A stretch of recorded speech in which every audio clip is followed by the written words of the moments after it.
अधिराज, ओ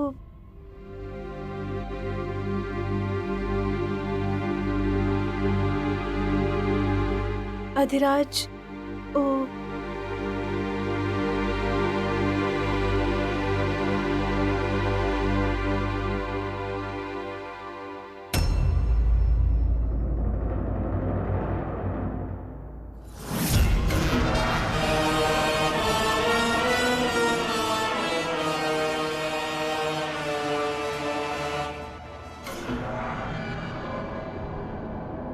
तोर इतना हिम्मत, इतना हिम्मत तोर हमारा घर में आके हमार पत्नी के साथ तारा के बीच में बोले खातिर कहनी हम अभी चुप रही हाँ, एकदम चुप। What the hell? ये का करते नहीं आप? अपन होवे वाला बीबी पर शक करता नहीं। You know what DC? ये गवार सबसे ना ज्यादा उम्मीद भी ना कर सकेले। बात समझे लेना, बस रिएक्ट कर दे ले। शट अप वीसी, तू बीच में मत बोला, ठीक है? ये पूरा बात सुन ले ही ना है, इनका समझे के दा, तो चुप रहो। अधिराज, चुप रही यार। का कहले तू? का कहले तू? हाँ? बहुत पढ़ा लिखल बाड़े तू हमरा के समझे बे? हाँ? तू का समझेला अपने आप के? शहर से आई बे और कोनो और के पत्नी के साथे ही सब कर बे। अधिराज, अधिराज, अधिराज आप छोड़ी। तारा से कहनी ना देवी कि तू चुप रहा। बहुत बोल ले लू तू, एकदम चुप। अब हमार बोले के काम बा। तहरा हाथ में हमार पत्नी के दुपट्टा, ऐसे ज्यादा हमरा के समझे के जरूरत नहीं के। जवाब दे। अधिराज, आप कुछ भी देखे, कुछ मत सोची। आप शांति से हमारी बात सुनी पहले। अधिराज, आप ये तो देख लेनी कि दुपट्टा एक हाथ में रहे, पर आप ये ना देखने कि फर्श पे तेल गिरल हा। हमके तो ये समझ में ना आ रहा है कि एमे आप इतना गुस्सा काहे हो रहा है। आपकी नजर कुछ देख ले ठीक है, पर बाकी सब भी आपके सामने आना, फिर इतना पागलपन काहे? तो बोल दे लू। अब तू हमार सुना। तोहारी दोस्त शहर से आयल बना हमार ब्याह में शामिल होके खातिर, और ब्याह में ही शामिल होके खातिर आयल बा। ब्याह के बाद ही लड़का यहाँ से निकल जाई, लेकिन तब तक ही लड़का हवेली में ना रही। और तू एकरा से ना मिलबू और ई तहरा से ना मिली। अधिराज, ये आप हम गुस्सा कह देली ना, ई लड़का हवेली से बाहर रही जैसे दूसर लोग रहे लेना वैसे। आप इस सब गुस्सा में कह रहे हैं। इट्स ओके देवी, हम तो शादी अटेंड करे आए हैं, वो अटेंड करके हम चल जाए। अगर ये चाहतड़े हमने शादी तक ना मिली तो ठीक है, हम तोरा से ना मिला। पर ऐसे भी बाकी की गेस्ट बाहर आउट हाउस में रह रहे बाड़े, हम वहीं रुक जाए। अभी बहस करके इनकर गुस्सा मत बढ़ाओ, इनका ऑलरेडी बहुत गुस्सा आ रहा बा। ये कुछ समझिए ना। बहुत बढ़िया।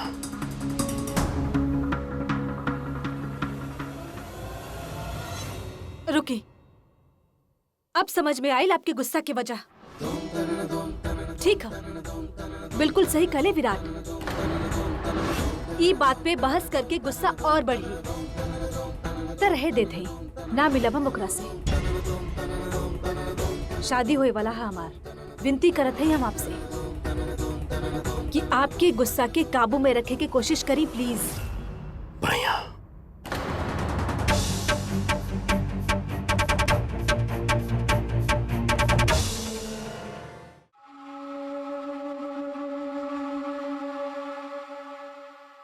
का भइल उर्मी? पहले वो लड़का धमधमाते ऐजा से गईल और ओकर पीछे देवी। का बात बा? अम्मा जी, देवर जी ना कोनो बात से नाराज हो गए देवी से। ऐसन का बात हो गईल? हमके कुछो ना पता। हम जब देखे आई नहीं था, हम बस इतना सुनी देवी कहत रही कि वो सही कहत रहे विराट। कमाल बाऊ देवी भी होके वाला पति इतना नाराज बा, फिर भी वो अपन दोस्त के तरफदारी कर रहल बिया। हे भगवान, कैसन समझाई देवी के। हम जाना तानी देवी के आंख में कौनो खोट नहीं खे, बाकी वो लड़का हमार तजुर्बा कहेला कि वो लड़का के आंख साफ नहीं खे। कैसे देखेला वो देवी के, जैसे कोनो भेड़िया एगो मासूम खरगोश के देख रहल होखे। हे भगवान।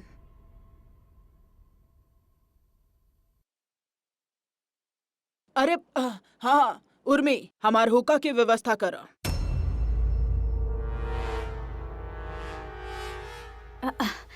हम जी अम्मा जी अभी करत है।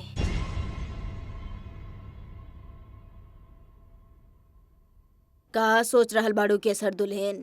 अभी वह सोच रहल बाड़ू की पूरा जिंदगी तहरा के देवी के गुलामी करे के बा। अपना खातिर ना सही, अपन होखे वाला बच्चा के बारे में तो सोचा।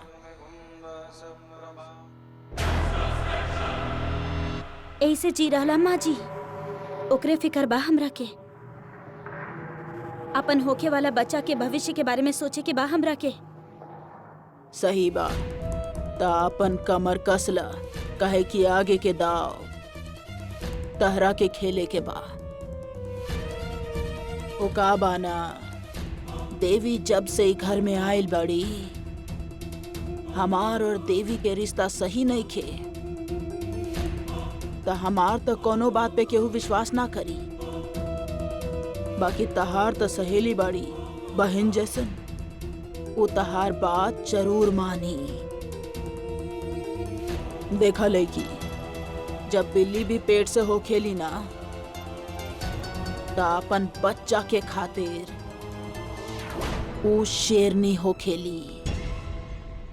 एगो माँ के खातिर बच्चा से बढ़ के कुछ ना हो खेला। तहरा खातिर भी तहार होखे वाला बच्चा ही मायना रखेला, और कुछो भी सोचे के जरूरत नहीं खे। ई लड़ाई तहार बा, और लड़े के भी तहरे के पड़ी। हम तहरा हाथ में कमांड दे सकेनी, बाकी तीर त तहरा के ही चलावे के पड़ी।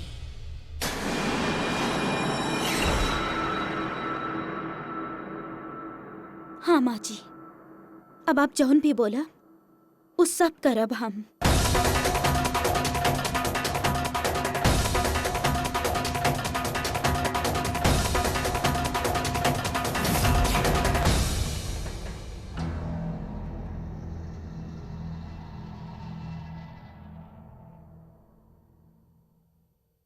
तू भी ना अधिराज रजावत, तहरा के ना अपन गुस्सा पे काबू करे के चाहिए। ऐसे क्यों बात करेला का अपन पत्नी से? शादी से पहले तू अपन पत्नी के दिल दुखा देला, बहुत बड़ गलती हो गई। तू हमार इतना ख्याल रखेलू और तू एक शब्द ना कहलू, और हम दिल तक करत बा कि अपन खुद के जबान काट दे। कैसे बात करे सकेली हम तरह से ये इतना बदतमीजी के साथ है? और तोहरा के पता बना, सारा गलती तहार बा, हमार गलती कुछ हो ना।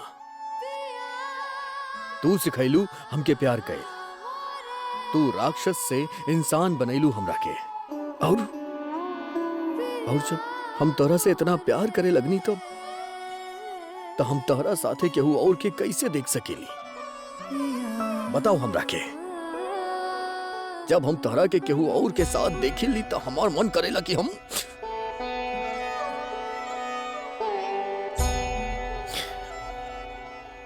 अधिराज से बहुत प्यार करेली।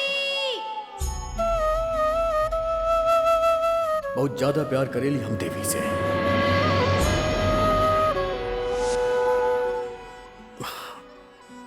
सही कहले रहे के हो, ये प्यार शब्द बाना बड़ा कमाल की चीज होखेला। ये 2.5 अक्षर के शब्द बा, जिंदगी बीत जाला समझे में, पर जैसे ही जबान पे आवेला कि हम तोरा से प्यार करेली तो हमार खून खौल उठेला कि हम अपन प्यार के साथे कैसे केहू और के देखी।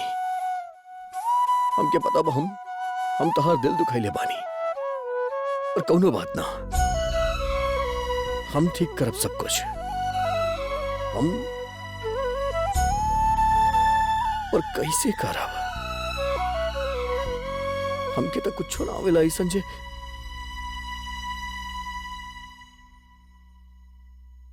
डीसी आपके इंटर कॉलेज कंपटीशन के बारे में बताइले जे हम जीत ले रही, शादी कर ले रही हम। शादी नकली रहे पर एकदम इंग्लिश स्टाइल।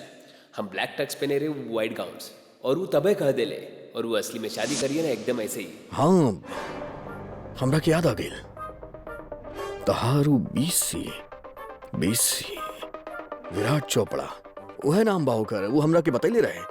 वो कॉलेज के तहारे को बातूब वो अंग्रेजी तरीका, तारा के अंग्रेजी तरीका अच्छा लागेला ना, तब हम बिल्कुल तारा जैसे बन के दिखाई जाऊं, तारा के पसंद बा।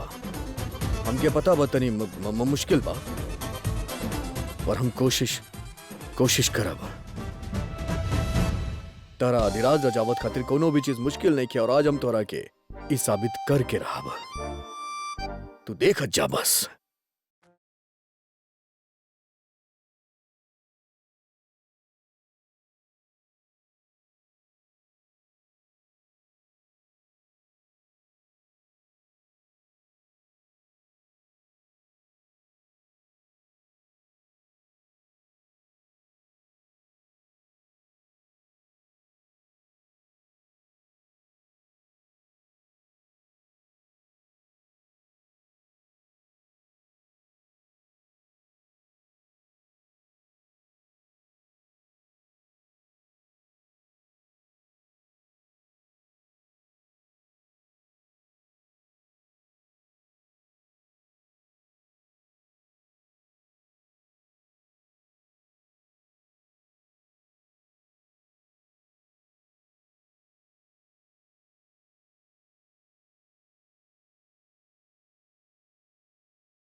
के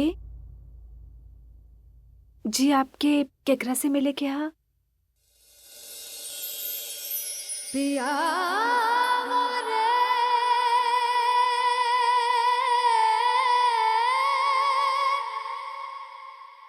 पिया हाँ, मोरे पिया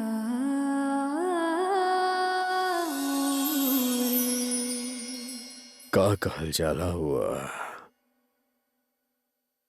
अब इट्स मी यो यार प्रिंस।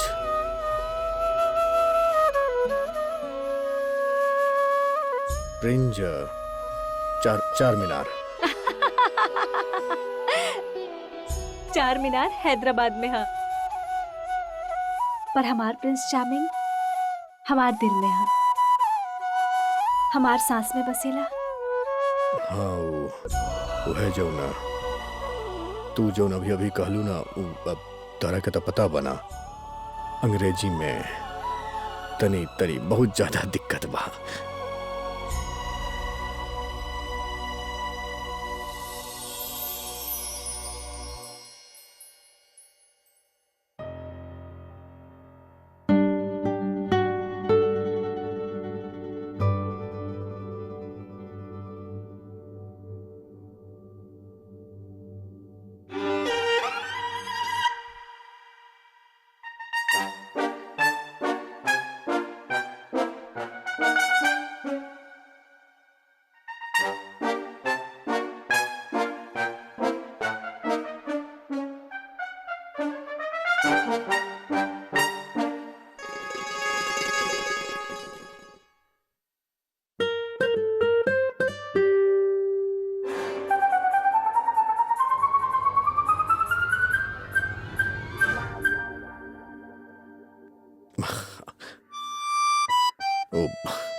माफी चाहता नहीं को काबा के, पर कोनो बात ना, एक बार फिर से कोशिश करता नहीं हम।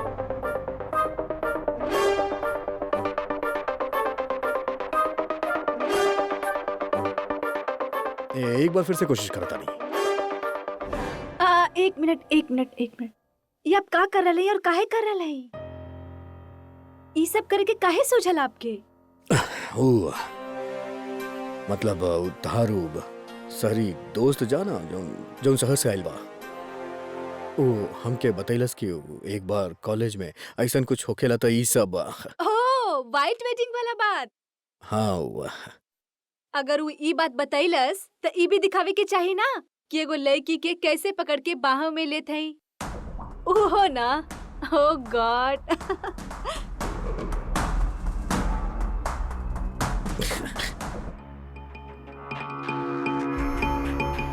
तू सही कहलो हो भी ना, हमरा के सीख लेवे के चाहत रहे ओकरा से, तब करे के चाहत रहे। गलती हमार बात, हम पूछनी ही ना ओकरा से, पर कोनो बात ना, हम सीख लेब। देखिए वैसे सरप्राइज बहुते अच्छा है, पर आपकी सब करके का जरूरत रहे? आप जैसे नहीं हमके वैसे नहीं पसंद है। गवार जानवर जेकर दिल सोना के हा। हम क्या आपके कोनो प्रिंस चार्मिंग में और पढ़ल लिखल प्रिंस में नहीं के बदले के हा। हम क्या आप ऐसे नहीं पसंद है? हाँ पर तू कहले रहलू ना के तारा के राजकुमार जैसन केहू चाही त। हाँ ता जंगल के राजकुमार राजकुमार ना होखेला, हो था ना। तू जा अपन कमरा में तनी आराम करला। शाम के ब्याह बना, थक जाइबू तू, जा।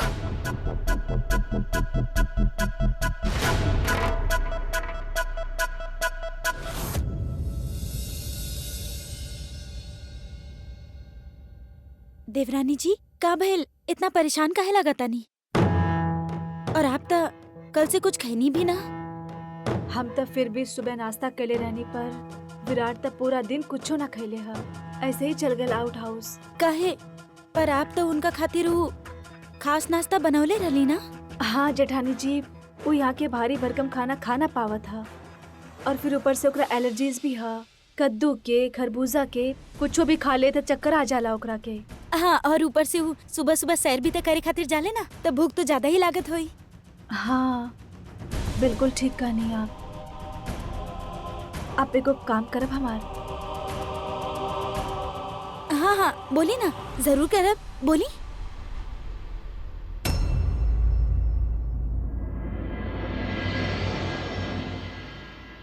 जेठानी जी एक कुछ चीज है खाए के, जब मंगवले रहनी विराट खातिर, जो ओकरा पसंद है कुछ हेल्दी खाना। सोचले रहनी जब वो जाई तो ओकरा हम देब। का आप ई विराट के दे देब? हाँ हाँ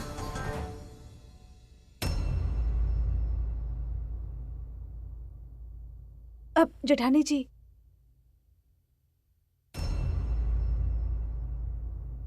ख्याल रहे कि क्यों के पता ना चले। आपके तो पता ही है, छोट सा बात के बतंगर बना दी लोग। हम खुद चल जाती, पर आपके तो पता ही है फिर बवाल हो जाए। और अधिराज के गुस्सा के भी तो आप जानत हैं, समझ रहे हैं ना आप?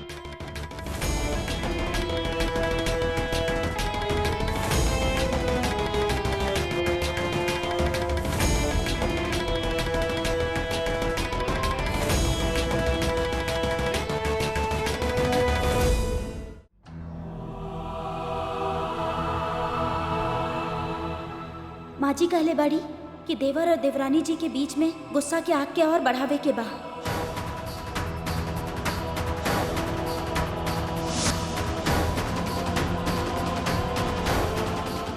ई देवर जी दिख कहे ना रहल बड़े हमरा के। जेठानी जी कुछ चीज है खाए के, का आप ई विराट के दे आए?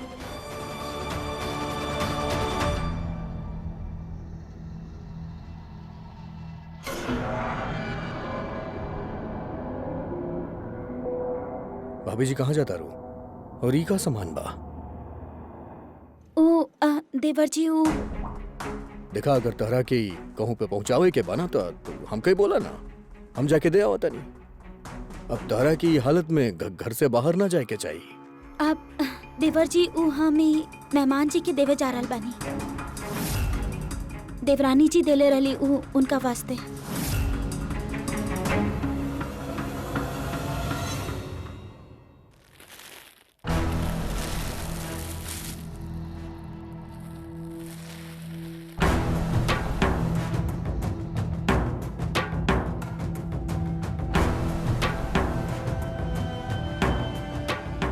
आहा, देवर जी ऊ ही देवरानी जी मंगेले रहनी ऊ मेहमान जी के खातिर। उनका यहाँ के खाना रास ना आ रहल ना। ये तू हमरा के दे दा।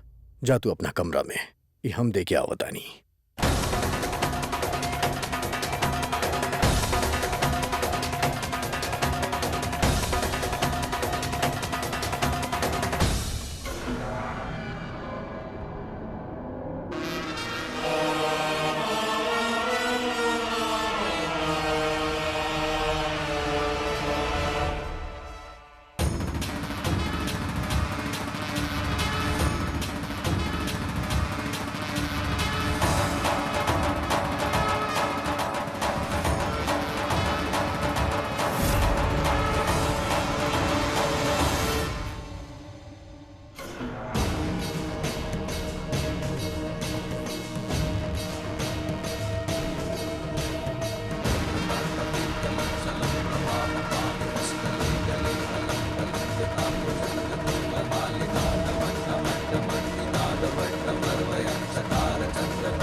मेहमान जी। भाभी आई ना।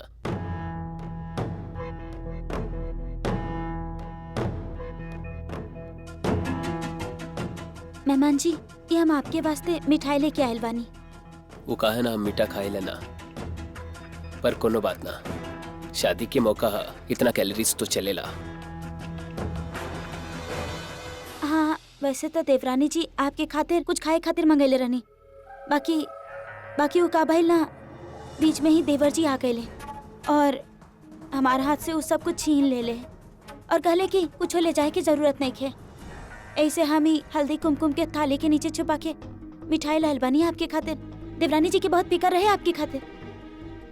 डीसी के हमार फिक्र हो रहा, हमके डीसी के हमके सच में पता ना रहे हमार दोस्ती उकरा खातिर ऐसे मुश्किल खड़ा कर दी। भाभी आपके पता, कॉलेज में कबू भी केहू भी हमार दोस्ती के ऐसे गंदा नजर से ना देख ले रहे। हमके तो सच में लागत था कहीं डीसी आधी रात से शादी करके गलती तो ना कर दिया। ये गुस्सा, ये शक, ये तो कोनो भी रिश्ता खातिर गलत होला ना। कहीं डीसी जल्दबाजी में तो ऐसा फैसला ना कर दिया। ना, आप बिल्कुल भी चिंता मत करी। देवरानी जी हमार जैसन समझदार बाड़ी, वो कोनो भी फैसला जल्दबाजी में ना ले सकेली। ठीक बा, हम चलता नहीं। मेहमान जी,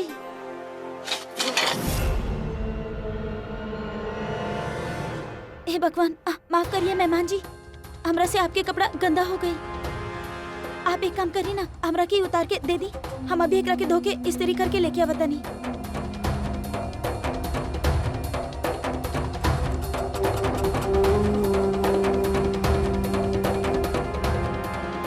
इली।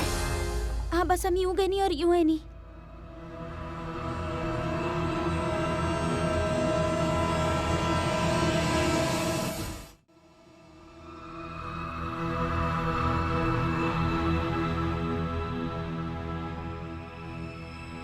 जेठानी जी, पैकेट्स दे देनी आप।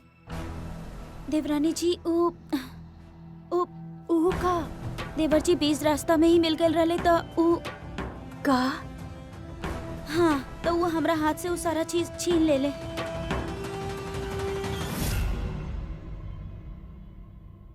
देवरानी जी आप परेशान मत होखी, आपके दोस्त के ना हम ई मिठाई खिला देनी तब उनका भूख ना लगी। और आप भी कुछ खा ली, आप भी तो सुबह से कुछ ना खैले बानी। शादी लंबा चली इली।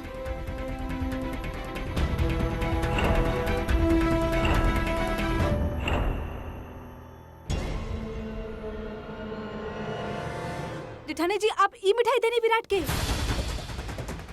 हाँ कद्दू के बर्फी। हाँ विराट के कद्दू से एलर्जी। हम आपके का हाल हो रहा है ऊपर।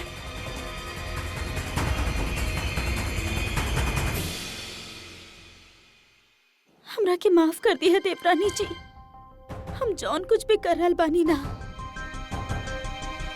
अपन होके वाला बच्चा के खातिर कर रहल बानी।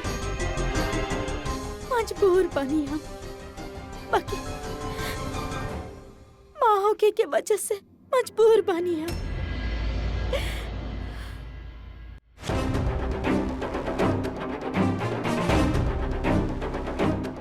अधिराज अधिराज अधिराज आप सुनी। यहाँ से कहानी ना कि तू चुप रहा देवी, एकदम चुप। उस समय आके हम काहे लेनी विराट के पास। देवी हमरा से नाराज हो जाई। शादी के दिन झगड़ा ना, हम अभी देवी से जाके बात करके आ बतानी। विराट की तबीयत बिगड़ शुरू हो गई हुई, ओकर हालत के जिम्मेदार हम हैं।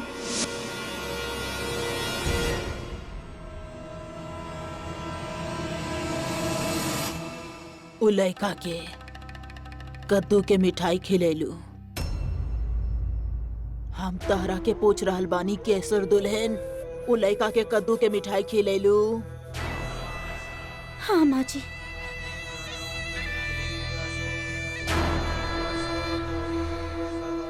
कमीज भी उतरवेलू ना।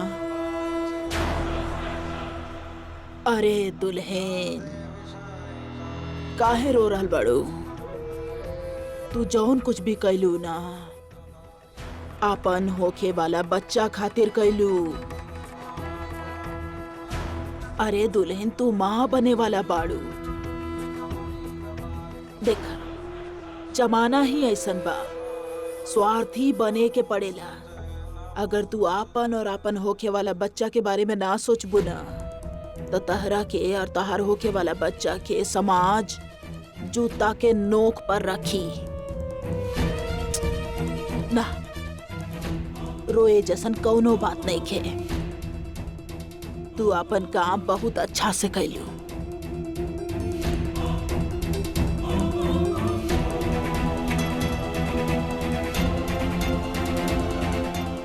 अभी खेल के आखिरी पत्ता हीरा खेली।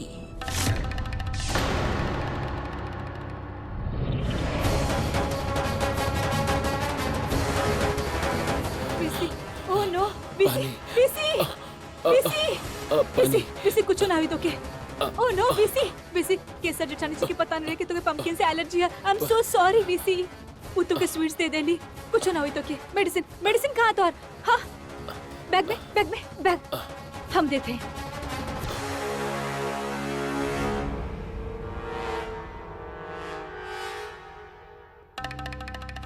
देवी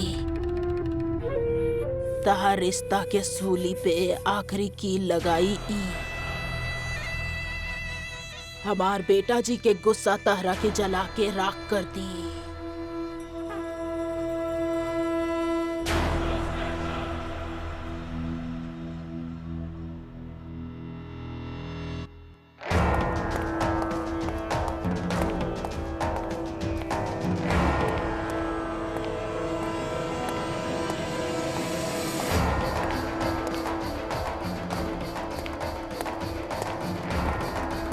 लागता के हुआ रहल बा।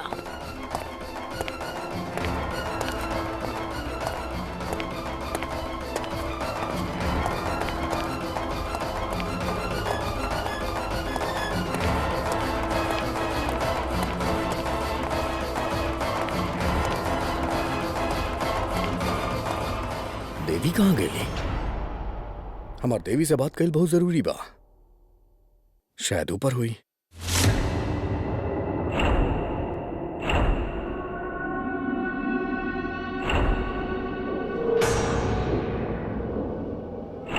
डीसी, कल की रात हमरा खातिर बहुत ही स्पेशल रात रहे। कॉलेज वाला दिन याद आ गई। बस फर्क ये रहे कि कल रात हम दोस्त से बहुत आगे निकल गई। हमार साथ चला, हमार साथ इकरा सबसे दूर, ये सारा लोगन से दूर। एगो शहरी लेकी होवे के बावजूद तू यहाँ सुजानगढ़ जैसन गांव में फसल बाड़ू। ये गवारन के बीच अंग्रेजी के ए तक ना आवेला ही लोगन के। दिल्ली जाकर अपन अलग दुनिया बसाएब। हम तो हर जवाब के इंतजार करब। लव ऑलवेज, विराट।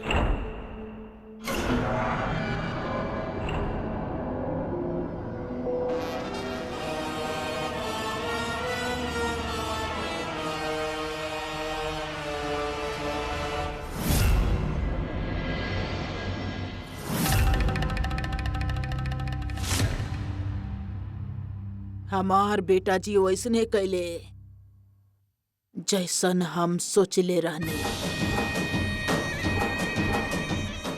भला होके उ लिखाई वाला के जे विराट के लिखाई के हूबहू नकल कैलस।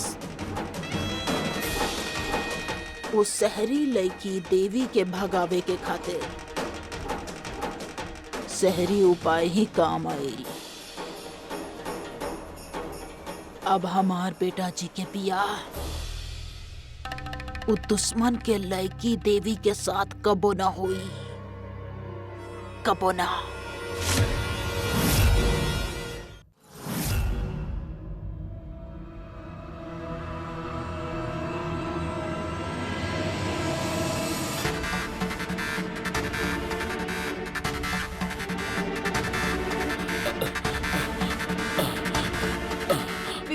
लंबा लंबा सांस ले। हम कुछ ना होई देवता के, कुछ ना होई। हाँ हाँ, बस दवाई ले लेला। 5 मिनट सब ठीक हो जाए।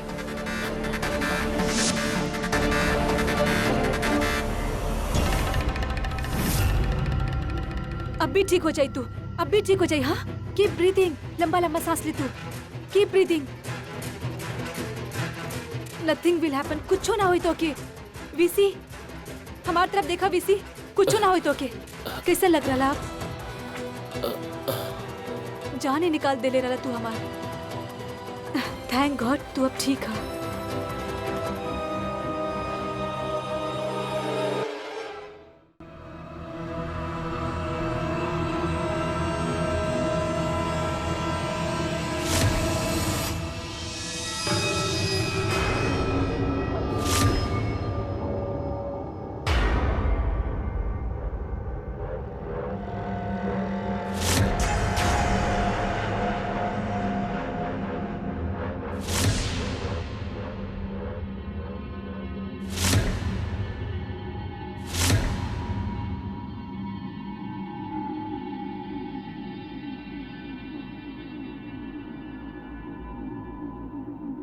पिया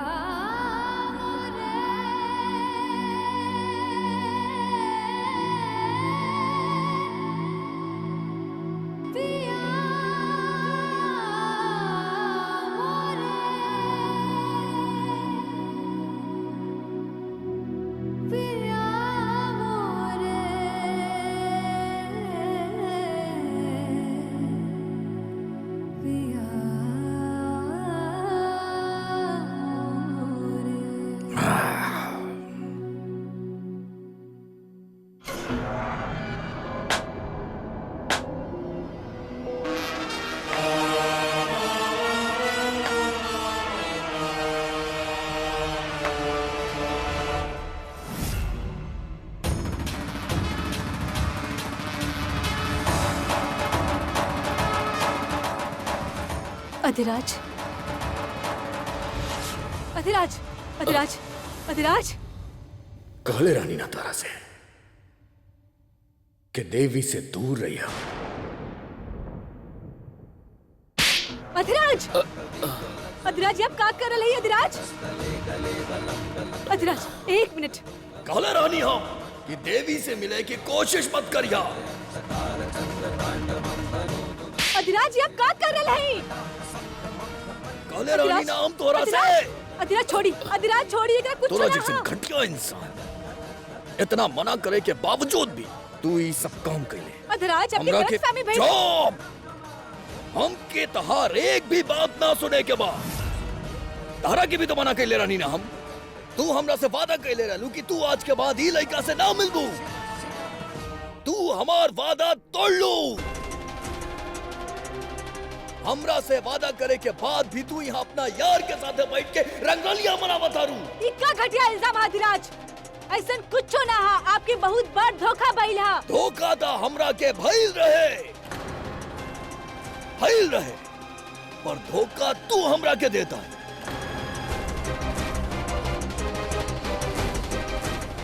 शादी हमरा साथे और रंग रलियां अपन यार के साथ यहाँ पे।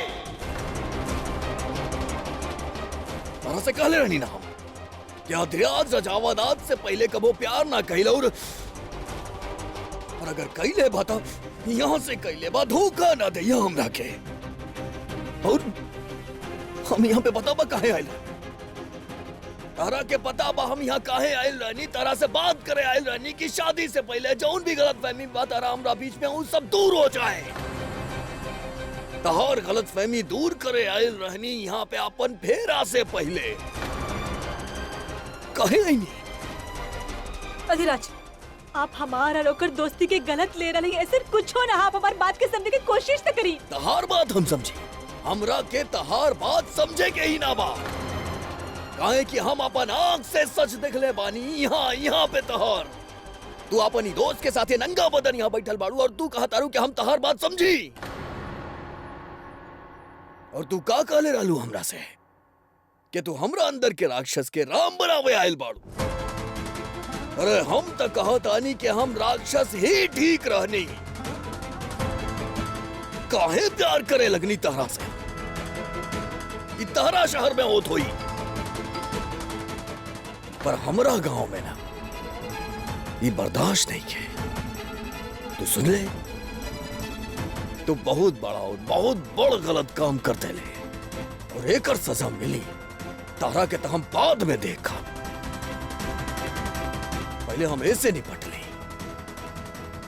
आज हमके ना तहार कौनो बात ना सुने के बा। आज तहारी जौनी मीठा मीठा बात बना हम ओमे ना बेवकूफ ना बनवा। बहुत बन लेनी बेवकूफ।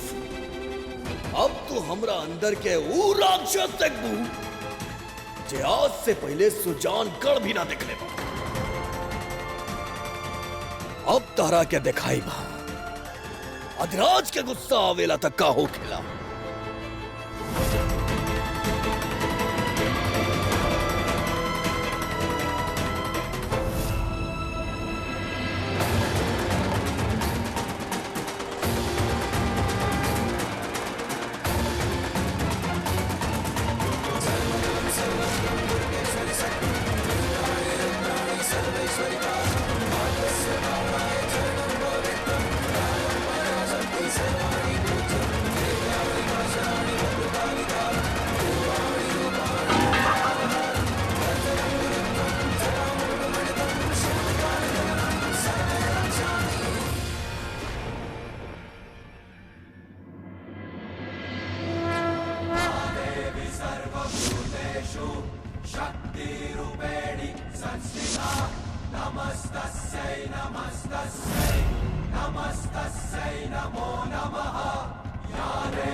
अधिराज, अधिराज, ये आप क्या कह रहे हैं? अधिराज, अधिराज, आप होश में तो हैं? अधिराज, अधिराज, आप ऐसे सोच भी कैसे सकते हैं? सोचले ही तो ना रहनी हम। सोचले ही ना रहनी हम और तहर मीठा मीठा बात में आ गई। सोचले ही ना रहनी हम और तारा पे भरोसा कर लेनी। सोचले ही ना रहनी हम और मन ही मन में ही मान लेनी कि तहार आंख में हमार दुनिया बसेला। सोचनी ही ना हम और ई बात पे विश्वास कर लेनी हम कि तहरा के भी हमरा से उतना ही प्यार बा जितना हम तहरा से प्यार करेली। अधिराज अब बात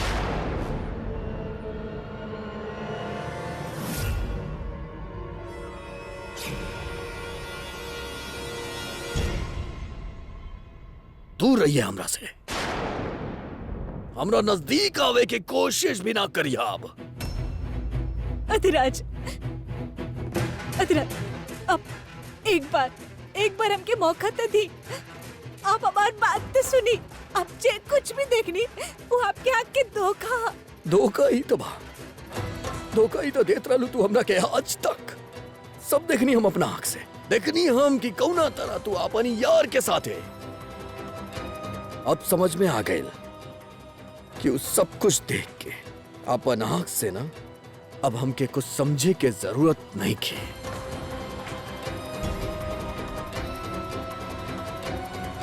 सब कुछ समझ में आ गए बा हमरा के कि काहे तू हमरा के बोलू कि हम तरह के यकीन दिलाई कि हमरा के तरह से प्यार बा। हमरा के समझ में आ तू कहले रहलू ना हमरा से कि कोशिश करके दिखाई। काहे कि तहरा के टाइम चाहत रहे। काहे कि तहारी शहरी दोस्त यहाँ आ सके और तू यहाँ से भाग सके। यह तो तहार प्लान रहे ना। हाँ?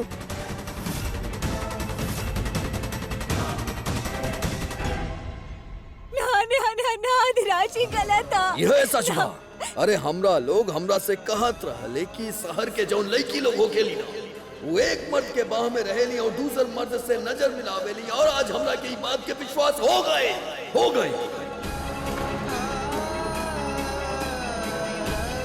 और हम सपना में भी ना सोचले रहनी कि देवी तू ऐसन करबो हमरा साथ है। बेवकूफ हम ऐसे कुछ भी ना कहनी अधिराज। तू हमरा के बेवकूफ बनैलू और हम बन गई नहीं बेवकूफ। प्यार कर बैठनी तोहरा साथे। अरे का कुछ ना कहनी तोहरा साथे। अपन अम्मा जी के आगे खड़ा हो गई नी। बदतमीजी कई नी। जाना तारू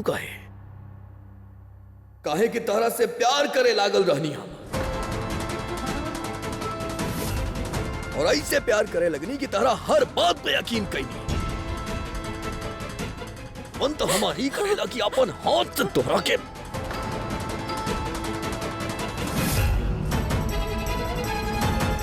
पर ही भी ना कर सकेली। जाना तारू काहे कि आज भी प्यार बीच में आ गई। अधिराज हम वो आपसे बहुत ही प्यार करे थे। हमके पता आप भी हमरा से बहुत ही प्यार करते थे अधिराज ये सब बहुत ही घटिया साजिश है। अरे कहा सुनी हम का समझेबू तू हमरा के आज तहार एक भी बात ना सुने के बा। अब तू सुन हमार बात। हम तहार चिकना चुपड़ा बात में ना आइब। बहुत बार तू हमरा के अपन मीठा मीठा बात से बेवकूफ बनाइलू। आज ना तहार हमार रिश्ता आज के बाद खत्म।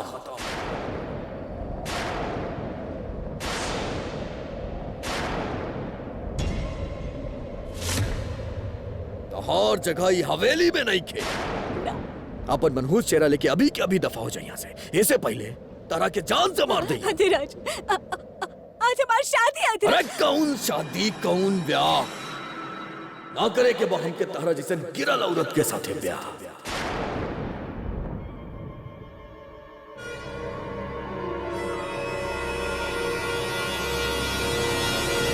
अधिराज रजावत करी। अरे हट निकाल यहाँ से।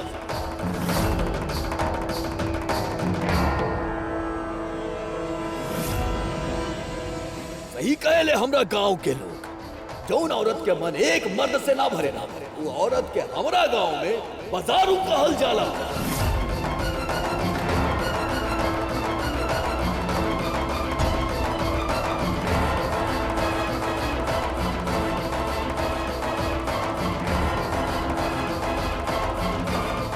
और अब तू सुन हमार बात।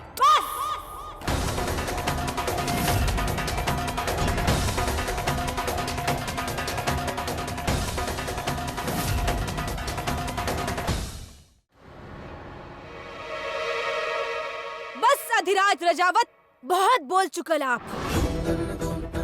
अब ना, आज तक हम जे कुछ भी कहनी आप भी खातिर कहनी, आप भी खुशी खातिर कहनी। ई नाम देनी आप हमके? का सोचनी आप कि हम रोब, गिड़गिड़ाई, माफी मांगब आपसे? ना, हम ऐसे कुछ ना करब, काहे कि बहुत ही घटिया और वाहियात इल्जाम लगेनी आप हमरा पे।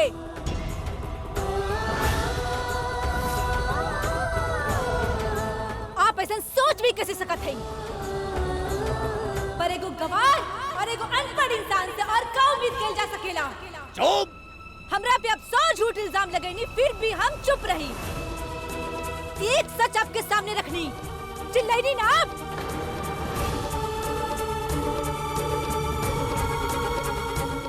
अच्छा भइल कि आप इस शादी तोड़ रहल हैं, काहे कि जे इंसान के अपन प्यार पे भरोसा ना हा, ओ पर कोनो लड़की विश्वास कैसे कर सकेली? हमरा के तहार भरोसा चाही भी ना, और अब अपना मुंह से एक शब्द भी ना निकलिया। हर जगह ये हवेली में नहीं खे, बल्कि हवेली से बाहर। और अब तू ये हवेली के बाहर ही जाइबू।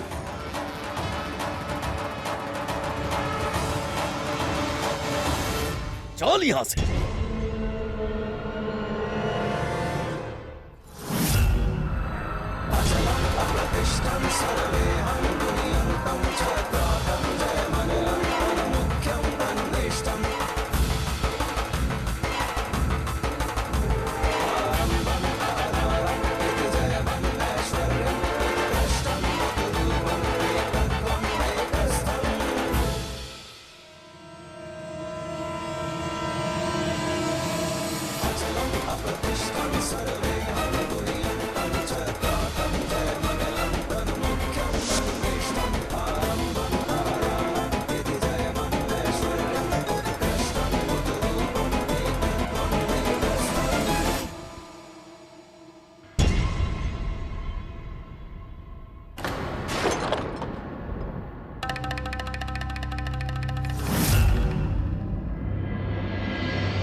पिया मोरे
और हमारा रिश्ता आज के बाद खत्म।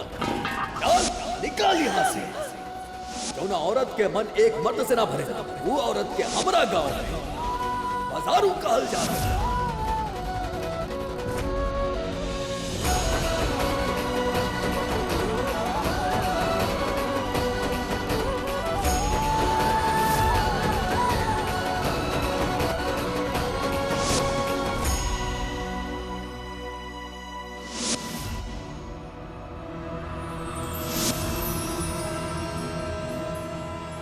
कितना आसानी से आप सब भूल गए अधिराज।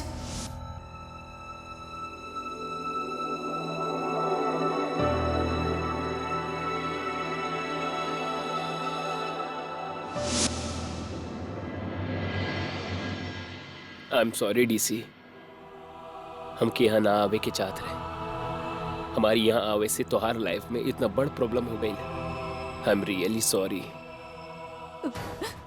तोहर कोनो गलती ना, गलती तो अधिराज के भी ना। ये हमार खिलाफ कइल गइल एगो घटिया साजिश है। What are you saying DC? Adhiraj के अम्मा जी ना चाहत रही कि हम ओकर बहू बनी। वो अधिराज के फैसला के खिलाफ रहनी। हमके पूरा यकीन है कि अम्मा जी ही अधिराज के हमार खिलाफ घड़ कैले हैं। मैल भरले है उनकर मन में। अधिराज तो बहुत भोला है वीसी। वो जे कुछ भी कहनी अब जब ही सोचत है तो हमके समझ में आ रहा कि इस सब कुछ उनकर दिमाग में भरल गईल रहे। वह हम डालल गईल रहे उनकर मन में। सारा गलत फहमी पैदा कैल गेल रहे। पर वो तो के प्यार करेले, इतना समझ तो होवे के रहना उनकरा में। वीसी ओ कबो कॉलेज न गए है। स्कूल भी आधा से ही छोड़ देले रहे। जे कुछ भी सीख ले हैं जिंदगी से सीख ले हैं, तजुर्बा से सीख ले हैं। और ऐसे लोग बहुत जल्दी क्यों पे विश्वास न कर पावत है वीसी। काहे कि जिंदगी ही ओकरा सबसे बड़ धोखा देले है। तो तू जाके उनकरा समझावा। अगर तू ना जा सकेलो तो हम समझावे थे उनकरा के। ना वैसी कोनो फायदा ना हा। तू देखला ना ई वक्त तू केहू के भी कोनो बात सुने खातिर तैयार ना है।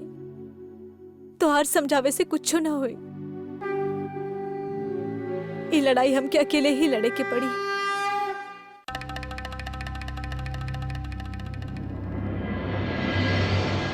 बेटा जी बस बस बेटा जी बस बस बस हमरा के माफ कर दिया बेटा जी। ये सारा गलती हमार बा, हमार स्वार्थ के नतीजा। हम तो हर पढ़ाई अधूरा में छुड़वा देनी। हमरा के हमार बेटा जी के मजबूत कंधा चाहत रहे। हमार बदला के कहते आपके बियाह पढ़ल लिखल लड़की दुश्मन के लड़की के साथ करवा दे। एक बार भी ना सोचने की अगर वो लड़की आपके फायदा उठाई तक का हुई। आपके ये हालत के जिम्मेदार हम बानी। हमरा के माफ कर दिया। अरे ना अम्मा जी ना, तू काहे माफी मांगा तारू? तू कुछो ना कहलू, बल्कि हम तो कहता नहीं तू अच्छा कहलू जो हमके पढ़ाईलू ना निखाइलू ना। बहुत अच्छा कहलू जो तू हमके जाहिल गवार रहे देलू। काहे कि तोहार बेटा जी जोन बना शहर से जे पढ़ के आवे ले ना उनसे बहुत अच्छा बा। उ शातिर नहीं कि उ लोग के तरह ईमानदार बा। यहाँ से रिश्ता बनावेला, दिल से बनावेला, दिल से सोचेला। तू अच्छा कहलू जो हमरा के ना पढ़ाईलू, अच्छा कहलू। और अब तू देखिए अम्मा जी तहार बेटा जी कहा करी। पूरा सुजान कर देखी, सुजान कर तक आप ता देवी भी देखी तहार बेटा जी के जोनू कैले बाड़ी ना वो अच्छा ना कैली अम्मा जी। तू बस देखत जाइया। देवी देखी अब अधिराज अजावत के असली रूप।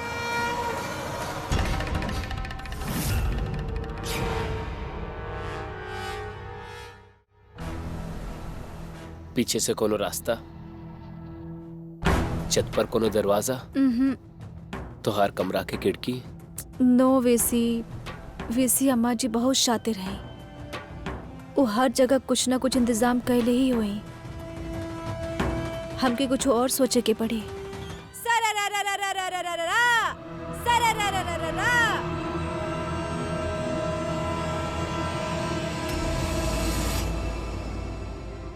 डीसी ये सब के बा?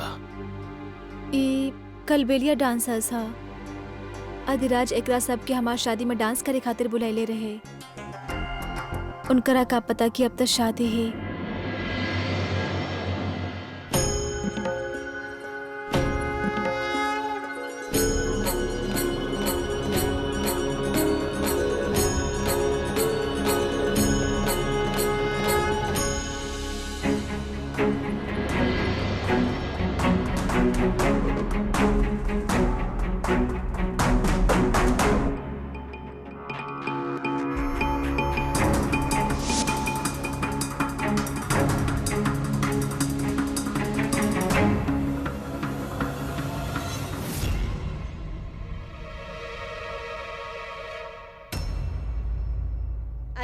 कनिया। अंदर का ताक झांक कर रहल बाड़ू। कबीला नाचे वाला बाड़ू ना? हाँ? तब भीतर का कर रहल बाड़ू? हे भगवान, अब का करी? नमस्ते मालकिन जी। मालकिन जी? हाँ, मालकिन नहीं था पानी। बाकी तू बता, तू है जा का कर रहल बाड़ू? हमार साथी के ढूंढत रहनी। कहाँ भी आऊ? अरे तो हर साथी तब अंदर आई ना जब नाच शुरू हुई, तो तू का लहराते हुए भीतर चले लू?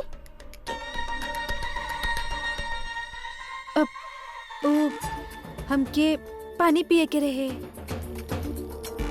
ठीक बा, जा आंगन में घड़ा रखल बा, जाके पीला। अरे जा। जी जी मालकिन जी।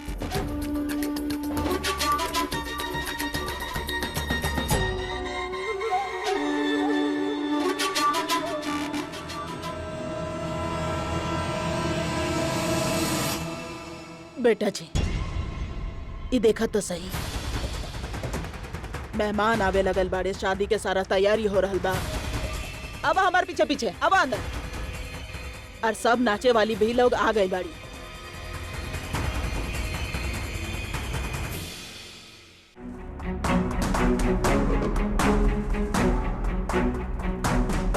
दो घंटा में तोहार बियाह बा। मेहमान आवे लगल बाड़े, आधा से ऊपर मेहमान त मेहमान घर में रुकल बाड़े।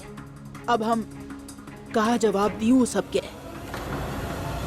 और इस शुभ मुहूर्त में बियाह ना भइला तब बहुत बड़ा अपशकुन हो जाए। अम्मा जी, हमरा से ब्याह की बात मत करा। हमके ना ई नाम से बिना नफरत बाब। देवी हवेली में ना आई।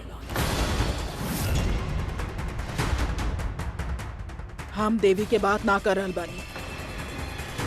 बाकी एगो उपाय बा बेटा जी, समाज में अपन मान भी रह जाई और ई मुहूर्त टले से भी बच जाई। तो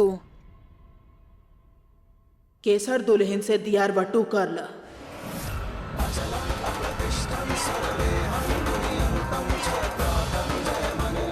अम्मा जी कुछ बोला तारू, तू पगला गिल बाड़ू।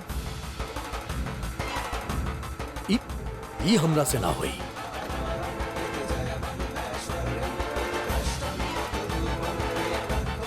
पहले हमार बात समझे के कोशिश करा।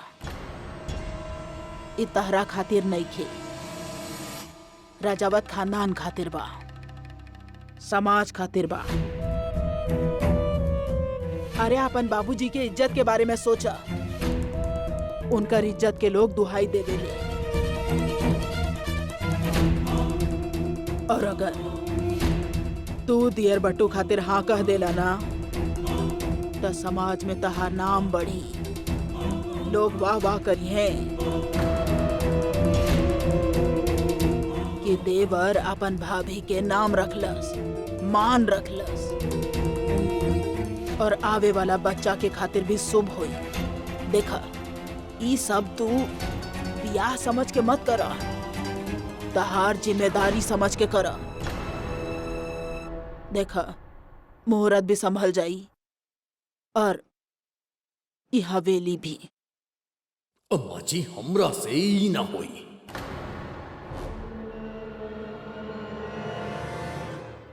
और दोबारा ना हमरा से ई बात मत करिया।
अब तू यहाँ वापस कहाँ आयल बाड़ू? हम तो आपके हालत पर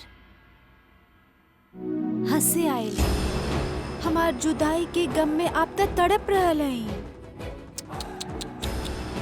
तरस आवत हमके आप पे। आप तो शायद रो रो के अपन आंख भी सुझा लेनी। आहे भर के अलावा आपके पास और कोनो चारा भी तो ना हा। आप कुछ और कर भी ना सकत हैं। सच कहेलन लोग कि एगो अच्छा खासा इंसान प्यार में लाचार हो जाला।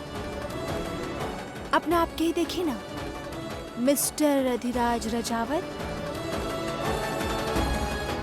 एगो ऊ दिन रहे जब आप हमरा से शादी कैले रहनी जबरदस्ती, आपन परिवार के बदला लेवे खातिर।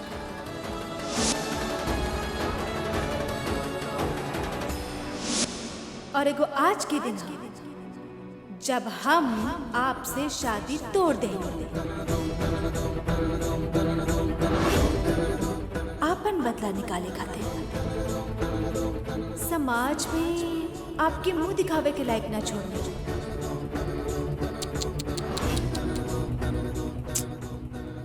का किस्मत है आपके।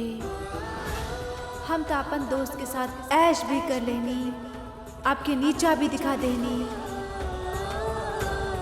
और अपना आपके आजाद भी कर लेनी। और आप सड़त रही यहाँ पे आपन रजावत हवेली में अकेले। हम तो अपन वीसी के साथ बहुत ही खुश हैं।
देवी, आज हम अपना जीवन से तहर नामो निशान मिटा देगा।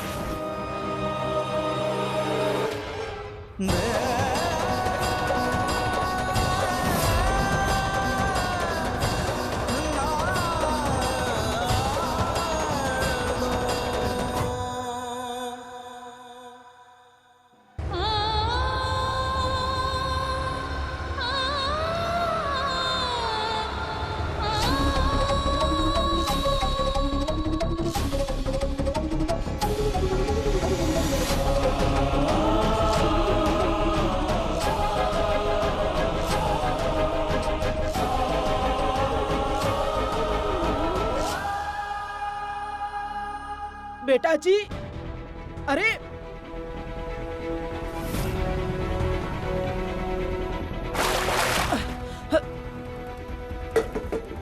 पागल हो गए बाड़े आप?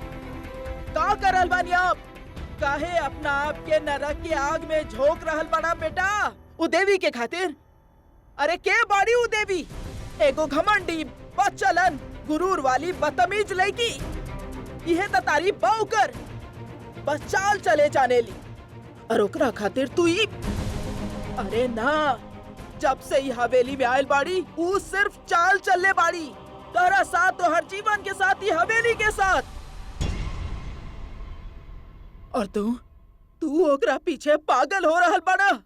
अरे वो देवी तहरा लायक नहीं की। तहरा लायक तू केसर बाड़ी, एकदम गौ जैसन मासूम। हवेली में केहू के साथ नजर उठा के बात तक न कर सकेली। ओकरा साथ दियर बटू कर ला।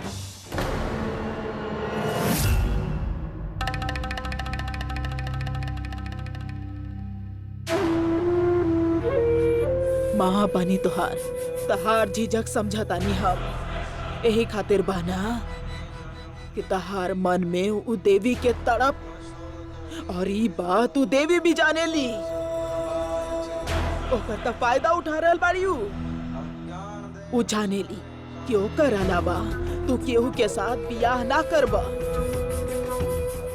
उ तो चाहेली कि पूरा जिंदगी तू कुआरा बैठल रहा, तड़पत रहा देवी के खातिर, बर्बाद हो जा। बाकी ना, ओकर ई सोच हावी ना होखे द। कर ला, केसर से दियर बटू कर ला।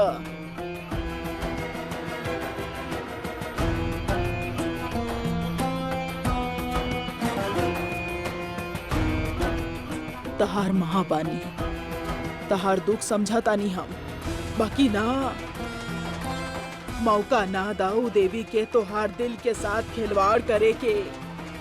मौका ना दाऊ देवी के तोहार बाबूजी जौन इज्जत कमैले बाड़े ओकरा मिट्टी में मिलावे के।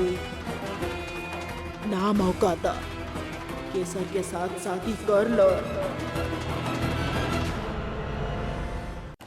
ना जीते दो देवी के। और एको बात याद रखी हा, अगर वो जीत गईली तो तोहार माँ जी हवेली जला के राख करती। सबके जान ले ले भाव, और हम हूँ जिंदा ना रहा, ना सह पाई भी अपमान। वो हमार बेटा जी के सिर्फ 14 साल की उम्र में पढ़ाई छोड़ा के पूरा घर संभाल ला। ओकरा के ऊ अनपढ़ कहली। ऊ लड़की हमार बेटा जी के जे पूरा परिवार के जिम्मेदारी संभाल ले, ओकरा के गवार कहली। ये अपमान हम कबो सह ना पाई। ना जिंदा रहा फिर तू अकेले ही हवेली में ऊ देवी के याद करते करते पड़ल रहिया। जा रहल बानी हम। केसर दुल्हन के बता देतानी कि तहार देवर जी में इतना ताकत नहीं खे कि जौन तोहार हाथ थाम सके। ओकर देवी ओकरा के कमजोर कर देले बाड़ी, अंदर से खोखला कमजोर बना देले बाड़ी। बता देतानी केसर के। रुक जाओ माँ जी।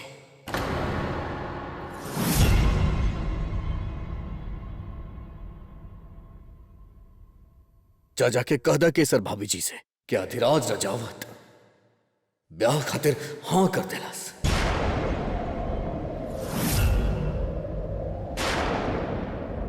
दियर बट्टू खातिर अधिराज रजावत मान गए। देवी के जीते ना दे अधिराज रजावत।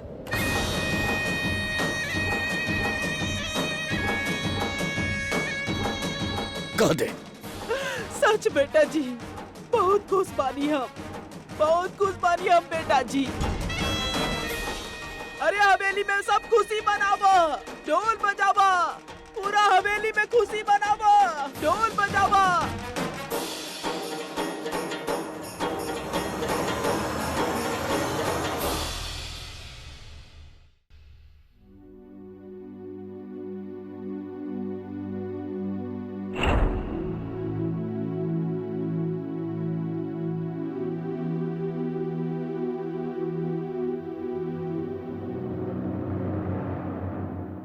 बियाह हुई भी कि ना? पता ना, सुने में आयल बा कि दुल्हन के घर से धक्का मार के निकाल दिहल गइल बा।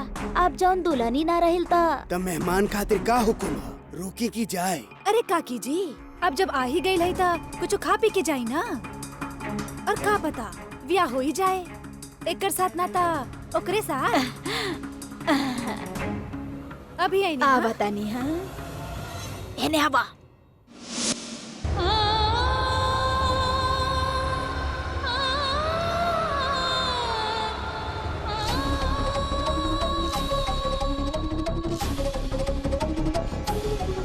जा जाके कहदा केसर भाभी जी से कि अधिराज रजावत ब्याह खातिर हाँ कर देना। डिहर बट्टू खातिर अधिराज रजावत मान गए। देवी के जीते ना दी। ओय अधिराज रजावत।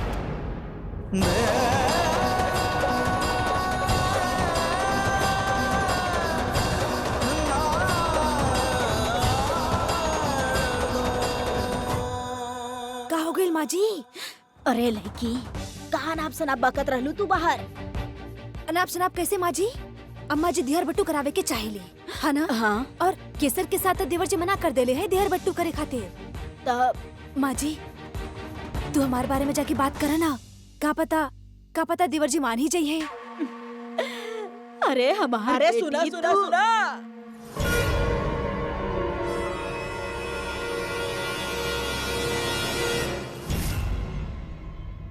हमार बेटा जी बियाह खातिर हाँ कर देले बाड़े। बियाह होई, उहे मुहूर्त में होई, आजे होई। उ केसर दुल्हन के साथ दियर बट्टू के प्रधानी भाई हमार मुकुंद के अंश के रजावत खानदान के वारिस के नाम दी, ओकर सर पे हाथ रखी।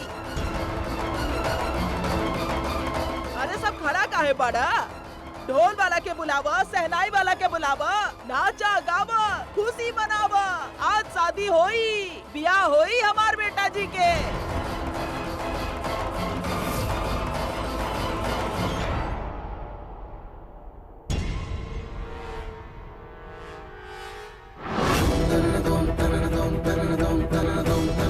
केसर जेठानी जी खुद मना कर दिए ब्याह खातिर। वो दिहर बट्टू खातिर कब्बो राजी ना हुई है।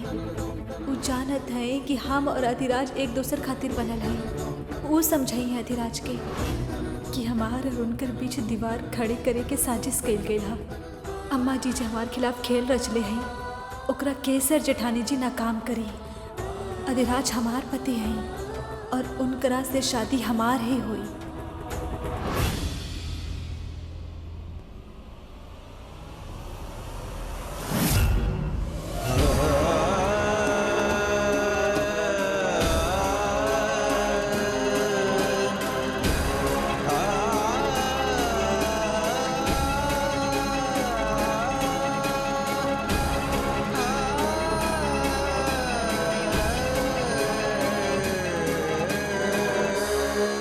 जब हमरा साथे जानवर के तरह ही सुलूक करे के रहे, तो फिर ही जानवर के इंसान काहे बनैलो? अगर हमके ऐसे ही छोड़ के जाए के रहे, तो फिर हमरा साथे साथे रहे के वादा काहे कहलू तू? काहे आसमान पे बिठैलू जब हमके धरती पे ही गिरा के फेंके के रहे? काहे हमरा अंदर प्यार के जज्बात जगैलू तू? हमके तो लागल रहे कि तू हमार ताकत बाड़ू। तू बाड़ू तो अधिराज रजावत सबसे ज्यादा ताकतवर बा, पर तू तो हमार कमजोरी बन गई। पर अब और ना, लगन तो आज ही हुई, ये ब्याह आज ही हुई। तू बस देख अच्छा, आज ही हुई ब्याह, आज।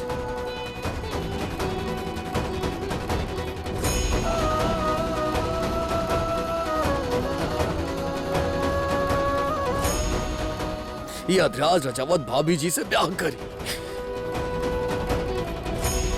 दिया, और बट तू करी अपन भाभी जी के होके वाला बच्चा के नाम दे अपन। वो बिना बाप के बड़ा ना होई, हम देव ओकरा के अपन नाम। हम रख ओकरा सर पे अपन हाथ। हम रखा बा। और अच्छा भइल के तू हमरा के छोड़ के चल गईलू। अच्छा ही भइल जे तू हमरा के अकेला छोड़ देलू। कम से कम हमार हाथ एगो अच्छा काम तो होके जान बा। का हो गईल भाई हमरा के? काहे जब अच्छा काम करे जा रहल बानी तो आंख में से आंसू काहे आ रहल बा हमरा? का बना देलू तू अधिराज रजावत के? सही कहले लोगी